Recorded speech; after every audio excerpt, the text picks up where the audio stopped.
Subtracting polynomials is very similar to adding. The big difference is that there's some more rules that we need to pay attention to a little more closely. If you remember back to adding and subtracting positive and negative numbers, you'll remember these rules. A positive and a positive will give us a positive. A positive and a negative will give a negative. A negative and a positive will give a negative.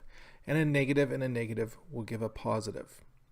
These are very important rules, so if you're unsure of them, look back at them from time to time, write yourself a little notes because you'll need to remember these.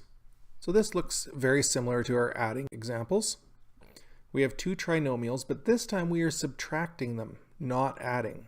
You can see that there's a subtraction sign in between them, now not an addition sign. So we can start by taking our first trinomial and leaving it the same. But now we're going to adjust the positives and negatives for the second one. Because we're subtracting a positive number, it's going to be a negative 6.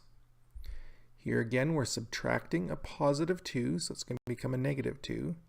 Now we're subtracting a negative 2, so it's going to become a positive 2x squared. Now we can go ahead and simplify, just like we did before. We'll start with the highest degrees. Negative 4x squared plus 2x squared will give us negative 2x squared. Next will come our x's. So positive 5 minus 6 will give us a negative x, and 7 minus 2 will give us positive 5.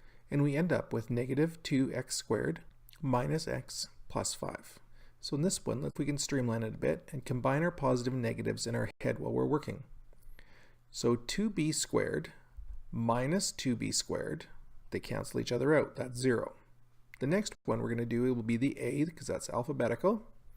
So 8a minus a negative a is going to be 9a, because that's 8a minus a negative, so that's going to be adding the a. Now we have the c's, negative 3c minus a positive 6c, the negative and the positive will become negative, so it's just negative 3c minus 6c, which will be minus 9c. So this one's getting a little bigger even. Again, we're going to start with our highest degree, which is x to the 4.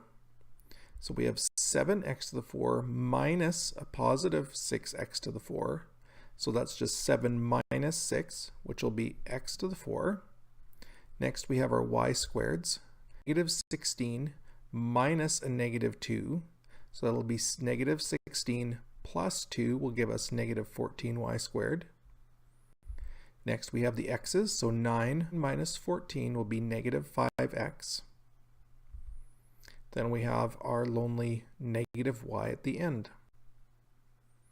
So you can see the principle is the same as simplifying or adding polynomials. The tricky part is keeping track of the positives and negatives. If you're unsure of these, go back and do some of the extended exercises in the lesson, because it's really important to know how to add and subtract positive and negative numbers. So that's the only part that makes subtracting polynomials any different than adding them or simplifying them.